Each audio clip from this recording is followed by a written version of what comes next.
कि हमारे इर्द गिर्द कुछ ऐसे लोग होते हैं जो हीरोज होते हैं और जो बड़ी छोटी उम्र से ये बात वाज़ेह हो जाती है उनके टीचर्स पर, उनके स्टूडेंट्स पर कि भाई ये बच्चा जो है ना बड़ा होके कुछ करेगा। उस बच्चे ने, जिससे अभी आपकी हम मुलाकात कराने लगे हैं, उसने बचपन में ही 11 साल उसकी उम्र है, अदील, हसन अदील खान उसका नाम है, और उसने बचपन ही से इस चीज़ का मुजाहिरा कर लिया कि भाई बड़ा होकर मैं लोगों की मदद करने वाला हूँ। मैं छोटा सा एक बच्चा हूँ पर काम करूंगा मैं बड़े बड़े। उनकी एनजीओ है बिल्कुल। और एनजीओ का नाम है भूखे नहीं सोएंगे। भूखे नहीं सोएंगे नाम से अंदाजा होता है कि ये क्या काम करती होगी एनजीओ। बिल्कुल। 25 लोगों की टीम है उनके साथ और 25 लोगों पर मुश्तमिल उनकी टीम है जो कि ये एनजीओ चला रहे हैं सारे, और ये लोग जो हैं वो मदद करते हैं लोगों की। किस तरह से ये मदद करते हैं और हसन अदील खान को ये ख्याल कैसे आया? 11 साल का बच्चा, जब हम 11 साल के थे तो मुझे तो ये पता था भाई मेरे पास डिंकियों की कमी हो रही है, मेरे कजन इधर उधर आते हैं खेलने और वो ले जाते हैं, तो मुझे मजीद डिंकियां या बारबी डॉल्स चाहिए। हसन अदील खान को लोगों की मदद करने का जज्बा और ख्याल कैसे आया? बात करते हैं, हमारे साथ हसन अदील मौजूद है। अस्सलाम वालेकुम हसन।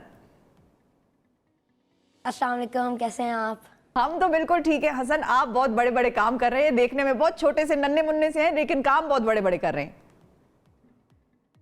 जी बिल्कुल, बस ड्रीम है लोगों की मदद करना और इंशाल्लाह करते ही रहेंगे। तो ये ड्रीम आपके पास कैसे आई, कैसे आपने ये ख्वाब देखा, आइडिया कैसे आया?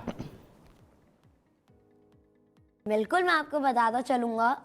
आप जानते हैं कि 23 मार्च जब लॉकडाउन अनाउंस हुआ तो जो एक्चुअली कराची में जहाँ मेरा घर है वो एक बारौनक जगह पे है माशाल्लाह, तो वहाँ पे अचानक दुकानें बंद होना शुरू हो गई। जो बच्चे, गरीब बच्चे जो रोडों पे घूमते थे, चीज़ें बेचते थे, वो एक जगह पे बैठ गए उदास। फिर जो लोग रिक्शे वाले थे और इस तरह के बहुत सारे लोग जैसे जूस वाले, फ्रेंच फ्राइज वाले, मुझे ऐसा लगा कि कुछ गड़बड़ है। मैंने अपने बाबा को कॉल की, मैंने बोला आप वापसी में 100 रोटीज़ ले आइएगा, और मैंने अपनी मामा को बोल दिया घर पे कि दाल बना लें, और इत्तेफाक की बात है वो दाल अच्छी बनाती है।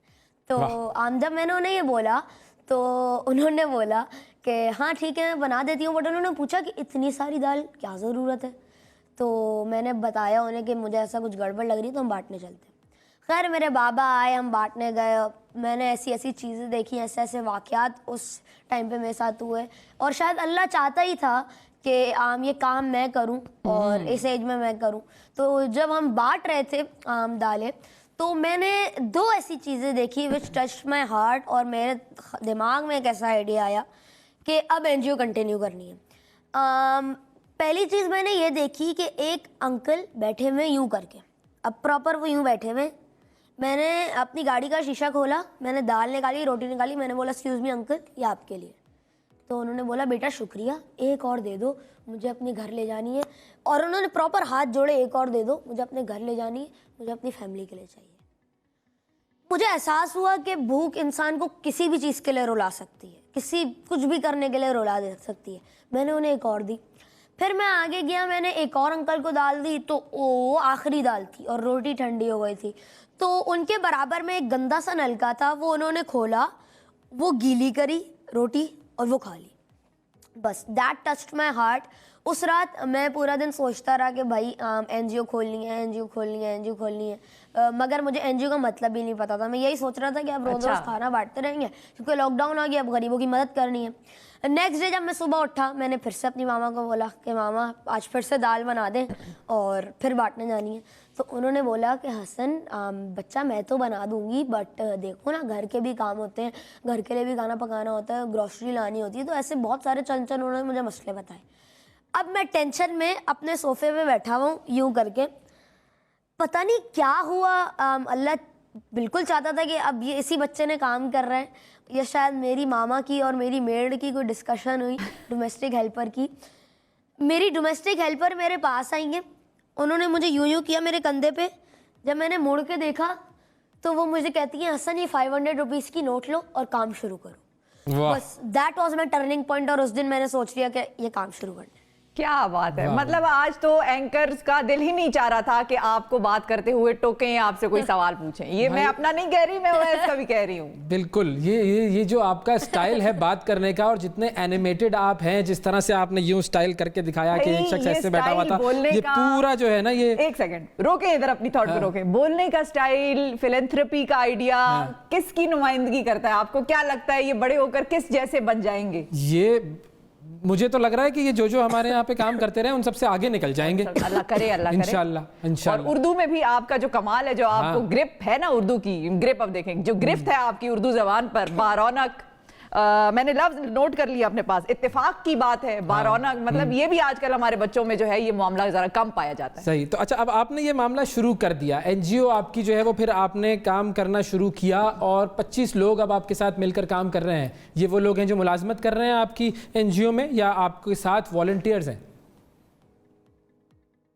नहीं, देखिए जी 25 वॉलंटियर्स हैं। टू बी वेरी ऑनेस्ट, मैं इनमें से किसी को नहीं जानता था, बट जब ये मेरी टीम में है तो मैं इनको ये नहीं समझता कि ये मेरे मुलाजिम हैं। मैं इनको ये समझता हूँ कि ये लोग सारे मेरे बड़े बड़े भाई हैं और इनकी मैंने इतनी इज्जत करनी है जितनी मैं अपने पेरेंट्स की करता हूँ, जितनी मैं अपने घर वालों की करता हूँ, और उससे ज़्यादा बढ़ के करनी है। क्यों? क्योंकि वो एक अनपेड वॉलंटियरली वर्क कर रहे हैं पाकिस्तान के लिए, हमारी टीम के लिए और सबके लिए। तो ये काम रुकना ही नहीं चाहिए, तभी मैं उन्हें इतनी रिस्पेक्ट देता हूँ। और तो कोई और रुकावटें आ रही हैं हसन? ये काम तो जाहिर है रुकना नहीं चाहिए, और अल्लाह ताला की जब मदद है और उसने आपको चुन लिया तो फिर तो किसी किस्म की रुकावट रह नहीं गई कि किसी चीज से आप या हम घबराएं। लेकिन क्या कोई ऐसी रुकावटें आ रही हैं जो आपको लगता है आप अबूर कर जाएंगे? नहीं, रुकावटें तो कोई नहीं आ रही, बट हमारी कोशिश है कि अगर कोई रुकावट आ भी जाती है हमारे इस काम में, क्योंकि ये काम ही ऐसा है कि इसमें किसी भी हवाले से प्रॉब्लम आ सकती है। फॉर एग्जांपल, मैंने जिनसे हम राशन की चीज़ें, प्रोडक्ट्स वगैरह मंगाते हैं, होलसेल रेट्स, उनसे कोई गलती हो जाए, उन्होंने कोई चीज़ मिस कर दी, तो हम कोशिश करते हैं कि वो सारी चीज़ें भी हम सॉल्व करें, क्योंकि पाकिस्तान के लिए काम कर रहे हैं। और हम लोग ये नहीं सोचते कि, मैं आपको फॉर एग्जांपल, इम्तिहानात हो रहे होते हैं जब फाइनल एग्जाम्स, तो जो टीचर होती हैं वो सबको एक ही पेपर देती हैं, वो कहलाता है फेयर टेस्ट। तो हम लोग सबके साथ फेयर कर रहे हैं, किसी के साथ अनफेयर नहीं कर रहे, क्योंकि हम लोग जब बस्तियों में जाते हैं, ऐसी ऐसी जगहों पे जाते हैं, तो जो मजदूर तबका होता है, हमने तो शुरू में भी ये देखा कि मजदूर तबके पूरा दिन इंतज़ार कर रहे होते हैं कब कोई अमीर बंदा आएगा या कोई मिडिल क्लास बंदा आएगा और उन्हें बोलेगा कि तुम्हारी दिहाड़ी आज लगनी है, तुम आ जाओ, तुमने पेंट करना है या कुछ ऐसा काम करना है। नहीं होता था ऐसा, उदास बैठे रहते थे पूरा दिन, और पूरा दिन ऐसे ही उनको बिताना होता था, और रोज यही सोच रहे होते थे कि कल जाके अपने बच्चे को क्या दूंगा, आज जाके अपने बच्चे को क्या दूंगा। तो वही चीज मेरे दिल को टच करी। और बस, आपका जो इदारा है वो रोजाना की बुनियाद पर क्या क्या काम कर रहा है और किस किस जगह पर कर रहा है? देखिए, कराची एक बहुत बड़ा शहर है और पूरे वर्ल्ड में one of the largest cities में से एक है। तो रोज़ाना की बेसिस पे हम लोग जो है बिरयानी के बॉक्सेस बांट रहे हैं, फिर एक वीक छोड़ के एक वीक हमारे राशन बंटते हैं। तो ऐसे ऐसे सोच के हम प्लांटेशंस करते हैं, स्ट्रैटेजीज़ बनाते हैं, और हम लोग कोशिश करते हैं कि हर दिन डिफरेंट एक्टिविटीज़ करें। वो पाकिस्तान के लिए काम करना है ना, हम राशन भी बांट रहे हैं, खाने के बॉक्सेस भी बांट रहे हैं, प्लांटेशन, मतलब हर चीज़ करें माशाल्लाह। तो हसन, कितने दिन में कितने लोगों को आप लोग केटर करते हैं खाना या खुराक वगैरह के हवाले से? 100 पीपल। और इसके लिए कितने फाइनेंसेस की जरूरत होती है, और ये जो पैसे हैं ये कहाँ से रेज होते हैं? देखिए, हम लोग तो सिर्फ आवाम से यही बोलते हैं कि भाई हमारी मदद करें, हमारी भी नहीं करें, उस पीछे वाले इंसान की करें जिसको अभी ज़रूरत है। हम तो सिर्फ जो मदद कर रहे हैं उसका, और जिसको ज़रूरत है उनका ब्रिज बन रहे हैं सिर्फ हम। इसलिए हमने एनजीओ खोली है, और हम सिर्फ यही बोलते हैं कि एक खाने का बॉक्स जो डेली बुनियाद पे आता है वो 100 रुपीज़ का आता है। तो अगर आप एक बंदे का भी खाना कर देंगे ना, तो अल्लाह आपको 100 बंदों का सवाब देगा। तो प्लीज सबका सोचा करें, सिर्फ अपना ही नहीं सोचा करें, सबका सोचें। अच्छा, आपकी इंस्पिरेशन कौन है? किसको देखकर आपको लगा कि मैं ये काम करूंगा? One of the most favourite question कौन है? देखिए, जिनसे मैं बहुत ज़्यादा इंस्पायर्ड हूँ और जिनको देख के मैंने काम शुरू किया, फर्स्ट ऑफ ऑल उनमें मेरे पेरेंट्स आ जाते हैं, जिन्होंने मुझे ऑल टाइम सपोर्ट किया। मुझे ऐसा डर था, जब मैंने आपको बताया कि उस रात जब मैं आया, तो उस रात मुझे डर था कि मेरे पेरेंट्स मुझे अलाउ नहीं करेंगे क्योंकि कोविड चल रहा है, और जबकि मैं एक सिवियर एस्थमेटिक पेशेंट भी हूँ। बट उन्होंने मुझे इजाज़त दी प्रॉपर। उन्होंने मुझसे पूछा कि तुम कर लोगे ये काम, क्योंकि तुम्हें अस्थमा भी है और ये सारी चीज़ें भी हैं। मैंने बोला आप टेंशन ही ना लेना, पाकिस्तान के लिए काम करना है, अगर जान भी जाती है तो चली जाए, कोई टेंशन नहीं है। उसके बाद फिर जो मेरी तीसरी इंस्पिरेशन है वो इकरार उल हसन भाई हैं। भाई उन्होंने तो अपनी रियलिटीज़ खोल दी टीम सरेआम से, और उन्होंने क्या क्या काम किए, लाजवाब काम। उन्होंने मुझे जबकि मदद भी की इस काम में, उन्होंने बहुत हमें डोनेट किया। फिर ज़फ़र भाई जो JDC में होते हैं, उन्होंने तो बहुत ही हेल्प की, और वो तो बहुत ही आउट क्लास किस्म का काम करें माशाल्लाह। अल्लाह उन सबको बहुत तरक्की दे और हमें भी बहुत तरक्की दे, क्योंकि हम लोग पाकिस्तान के लिए काम कर रहे हैं, और जब पाकिस्तान के लिए काम कर रहे होते हैं ना, तो हम लोग कोशिश हमेशा यही करते हैं कि कोई भी ना रुकावट आए, ना कोई काम गलत हो। तो ये जो आपका बोलने का जो स्टाइल है, जिस तरीके से आप गुफ्तगू करते हैं, और जो आपका जो ये जेस्चर्स होते हैं, ये भी वसीम बदामी, इकरारुल हसन, इन लोगों से कुछ मिलते जुलते हैं। आपने उनको ऑब्जर्व करके ये चीज़ सीखी है, या कहीं और से ये आपके अंदर जो है वो ये जेनेटिक है? ये मैंने ऑब्जर्व करके सीखी है, और इसमें मेरे बाबा का भी बहुत सपोर्ट है। उन्होंने भी मुझे इन चीज़ों में बहुत सपोर्ट किया। मेरी मामा ने मुझे बहुत सपोर्ट किया, ख़ास तौर पे हर चीज़ में वो मुझे सिखाती हैं। आप समझे ना, फॉर एग्जांपल अगर मैं एक बहुत बड़ा एंकर हूँ, तो उस एंकर का एक असिस्टेंट भी होगा, एक डायरेक्टर भी होगा, एक प्रोड्यूसर भी होगा। तो मेरा डायरेक्टर मेरी मामा है, मेरा प्रोड्यूसर मेरे बाबा है, और मेरा असिस्टेंट मेरी बहन है। जबरदस्त, वाह, ये तो पूरी टीम घर की टीम है भाई आपकी। अच्छा, बड़े होके क्या बनना है ये बताएं क्विकली। बिल्कुल, बड़े होके ये NGO का काम कंटिन्यू करना है, और कंटिन्यू करना है। ये क्रिकेट भी कंटिन्यू करनी है। वाह वाह, जबरदस्त भाई, बेहतरीन। क्रिकेट के तो हालात हमारे कुछ अच्छे नहीं जा रहे हैं, लेकिन हमारा दिल चाहता है कि आप अच्छे कर दें हालात आगे जाकर।